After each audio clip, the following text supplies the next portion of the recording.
Tiene la palabra el señor Díaz Gómez. Gracias, presidente. Gracias, señor ministro, por su comparecencia y su presencia aquí. Gracias por el contraste con otros miembros del Gobierno, también tengo que decírselo hoy. Y, bueno, a todos nos hubiese gustado vernos en otras circunstancias, aprobando normas que no sean de urgencia para el rescate de la cultura y poder estar ejecutando el plan que nos planteó en su primera comparecencia en esta comisión. Tengo que decir que fue un Real Decreto que llegó, a mi juicio, tarde y que tuvo que ser el sector de la cultura el que alzase la voz para que se pusiera en marcha, y sospecho que impulsaron un deseo que usted tenía. Lo que pasa es que dentro de los gobiernos pues, está Hacienda y hay un montón de ministerios que compiten ahí, pero yo creo que usted tenía ganas de sacar este Real Decreto. Nosotros lo apoyamos y, aunque tiene medidas que son muy mejorables, pero estoy un poco cansado del frentismo estos días y le quiero reconocer que es un Real Decreto muy aceptable en algunas materias. Por ejemplo, en el ámbito del libro, en la ayuda a las librerías independientes, me consta que asume que es un Real Decreto muy eficaz para las salas de exhibición cinematográfica, que tienen que adaptarse de forma especial, no solo en los aforos, sino en acometer la desinfección en cada pase, con el coste, el sobrecoste que todo eso lleva, tanto en personal como en productos, y también en la protección del audiovisual. Ahora le diré materias en las que han quedado fuera, que deberían haber mejorado. La mayoría del sector de la cultura depende de un público que va al cine, al teatro, a comprar libros, a ojear durante un buen rato en la librería, conciertos, monólogos, magia, conferencias, lo que ustedes quieran, y un larguísimo y afortunadamente extenso etcétera para España. No le voy a repetir cifras que ha dado usted aquí. Como bien sabemos, todos los que estamos aquí, los trabajadores del sector de la cultura son muy sensibles a esta situación. Ya en la crisis del 2008 fue un sector muy afectado porque además se juntaba la piratería, convivía la gran crisis con el auge, un momento de mucho auge para la piratería, y estaba recuperándose en 2019 y ha llegado a esta estacada en un momento en que el sector vivía su mejor año, posiblemente en una década. Y nuestra labor es que esta situación y todos los trabajos, inversiones y proyectos que se han paralizado no lo sean para siempre. Esa es nuestra labor, de todos los que estamos en esta comisión aquí. Por nuestra parte, por Ciudadanos en general, no solo el Grupo Parlamentario, hemos sido muy propositivos. La consejera de la Comunidad de Madrid, Marta Rivera, le hizo llegar medidas, propuestas para el sector de la cultura. Yo voy a destacar dos que no están en el Real Decreto, que creo que hubiese sido bueno tenerlas contempladas, como era la creación de un fondo específico de rescate para el sector cultural y en la modificación del artículo 36 del impuesto de sociedades, haberlo hecho extensivo a la industria del videojuego. Eso hubiese sido fenomenal para esta industria, que queda fuera y que tiene muchas similitudes con aquellos aspectos a los que sí va dirigido este artículo 36 del impuesto de sociedades. Y una pregunta, ¿sopesaron la creación de un bono cultural para adquisición de bienes y servicios culturales? Sé que esto se hace en otras administraciones, puede ser más adecuado para otras administraciones, pero bueno, saber si ustedes lo han tenido, al menos han tenido la intención de hacerlo, si lo sopesan para el futuro. Quiero hablar un poco de historia y viene muy a cuento con lo que le voy a decir, y es que tras el crack del 29 y el advenimiento de la Gran Depresión, el mundo del arte contemporáneo norteamericano sufrió heridas muy serias, peores incluso que las que estamos viviendo ahora. Y si el gobierno norteamericano puso en marcha el New Deal para relanzar la economía, fue el propio Roosevelt quien diseñó un New Deal específico para la cultura que se llamó el Federal Art Project. ¿En qué consistía? Pues se contrató a más de 5.000 artistas por parte del Estado para que trabajasen, porque claro, se iba a producir un vacío en la creación artística que hoy los trabajos que hicieron esos artistas durante aquellos años llenan más de 100 centros de arte y son más de 200.000 obras, algunas muy importantes. Si consultan ustedes se llevarán sorpresas con algunas obras que se hicieron durante aquel periodo. Aquí podíamos haber ejercido de alguna forma similar. Ha dado usted la cantidad de 1.138.000 euros sumando varios conceptos, pero entendemos que una idea similar hubiese funcionado bien para este periodo. Es además una acción que no tendría un gran impacto en el presente, pero que nuestros nietos podrían agradecerla porque se encontrarían las obras que se producirían en este periodo y no se produciría un vacío, que ya hay vacíos en el arte contemporáneo cuando España se ha desentendido de sus artistas.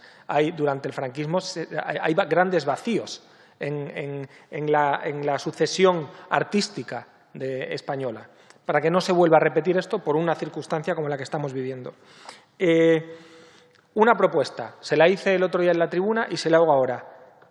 Le ofrezco la ley de mecenazgo de Ciudadanos. Es una ley, está registrada en esta casa, está a su disposición.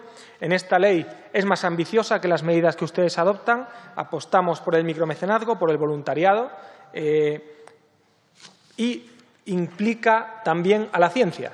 La ciencia tiene que estar, a mi juicio, de la mano con la cultura, porque es parte de la cultura, en cierto modo, de un país y del mundo entero. Que todos sepamos que los renglones torcidos de Dios son de Luca de Tena, está muy bien, pero que sepamos al menos la esencia de los principios de la termodinámica es muy interesante también. Y además colaboraríamos a aislar el pensamiento mágico que se está instalando también en esta casa, por cierto.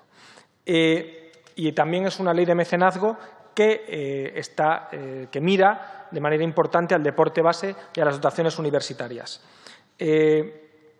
Sabemos, además, que hay un problema importante de seguridad jurídica a la hora de realizar aportaciones desde la sociedad civil a artistas o al mundo de la cultura, porque no están claros los conceptos que son desgravables. A veces se llevan alguna sorpresa desagradable cuando van a revisar sus cuentas y se encuentran con que hay desgravaciones que no se podían realizar. Esto se vería solucionado aclarando los conceptos y así lo proponemos nosotros. Sabemos también, y usted lo dijo en una entrevista el 10 de mayo, que se ha incrementado la piratería durante el confinamiento. ¿Va a hacer algo? ¿Tiene algún plan para hacer frente a esto? ¿Qué le parece un código de buenas prácticas entre los operadores y los creadores de contenidos? De manera que cuando una web que ha sido cerrada, que ofrece contenidos digitales, se vuelve a abrir y queda claro que es prácticamente la misma persona, la misma web, no haya que empezar otro proceso judicial que permita que esta web esté tanto tiempo operativa. ¿Y tienen sus planes crear una subdirección digital en el Ministerio? De manera que se agrupe y no esté dispersa en varios ministerios algunas de las actividades culturales que se desarrollan ahora más que nunca y en el futuro ya ni le digo, en el mundo netamente digital. ¿Han pensado, y esto durante el confinamiento, si es verdad que hubiese venido muy bien, pero viene muy bien para el futuro también, revitalizar la web Cultura en Positivo? La parte de la web del Ministerio Cultura en Positivo, donde los usuarios pueden conocer ahora mismo no está muy actualizada, la verdad. Aparecen logos de compañías que ya no existen. Pero si eso bien utilizado, que fue una buena intención del ministro César Antonio Molina, puede ser una gran herramienta para que todo el mundo conozca a qué puede acceder, incluso de forma gratuita muchas veces, y qué oferta cultural hay en toda España. Le agradezco mucho que prolongue la conmemoración de la Vuelta al Mundo. Si no contamos nosotros nuestra historia, la contarán otros, y si nos descuidamos, la Vuelta al Mundo la dieron los portugueses solos. Y también le agradezco que prolongue el Año Berlanga. Eso es una opinión personal, creo que es el cineasta más importante de nuestra historia y uno de los más importantes de Europa y del mundo. Entonces, es un acierto de pleno. Pero no dejen los proyectos de rescate de pecios hundidos que tenían planeados, como el Juncal, en colaboración con México, y ojo con el galeón San José, que ya sabe todo lo que le rodea. Y ahora vamos con el deporte, con la parte de deporte que la hago yo también en Ciudadanos. Durante el confinamiento, estos meses, numerosos deportistas se han visto obligados a dejar de entrenar o bien adaptar sus métodos de entrenamiento a la situación física en la que se encontraban. A modo de ejemplo, Gisela Pulido, campeona del mundo de kitesurf, expresaba su malestar por las limitaciones que ha tenido los primeros días que salía a entrenar, porque el horario en el que podía hacerlo no es un horario en el que haya viento que le permitiera ejercer su entrenamiento con eficacia. Por otro lado, los ciclistas profesionales han mostrado también su malestar al no entender por qué no se les dejaba entrenar al aire libre cuando se trata… Bueno, continuaré en el turno de réplica con la parte de deporte. Muchísimas gracias, señoría. Termino por donde lo dejé, o sea, empiezo por donde lo dejé. Le contaba el caso de Gisela Pulido y de los ciclistas que no han podido, Gisela Pulido, por los horarios que hay, hacer kitesurf porque no hay viento en las horas en que le dejan entrenar. Los ciclistas profesionales que no tienen, podían haber entrenado sin riesgo. Todo esto se lo digo con una conclusión final, y debemos ser conscientes de que tienen carreras profesionales muy cortas, además. ¿Qué sucede con esto? Pues, ¿qué han hecho otros países? Italia, por ejemplo, permitió el entrenamiento en instalaciones deportivas a puerta cerrada. Alemania lo que hicieron fue concentrar en centros deportivos de alto rendimiento. ¿Qué le pido yo a usted, en coordinación con el Ministerio de Sanidad?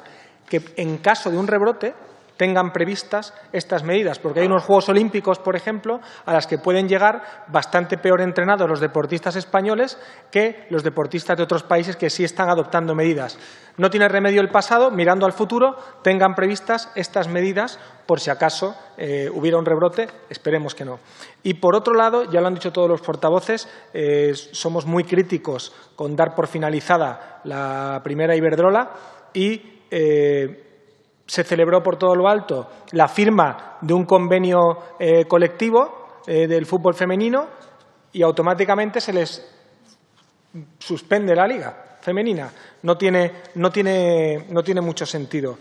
Y para terminar con Berlanga, tiene usted la posibilidad en este mandato de contradecir a Berlanga. Le va a gustar cómo voy a terminar. En una frase de la escopeta nacional dice… Pues escribió, y ni fueron felices ni comieron perdices, porque allí donde haya ministros un final feliz es imposible. Destruya esta afirmación de Berlanga en la escopeta nacional. Muchas gracias.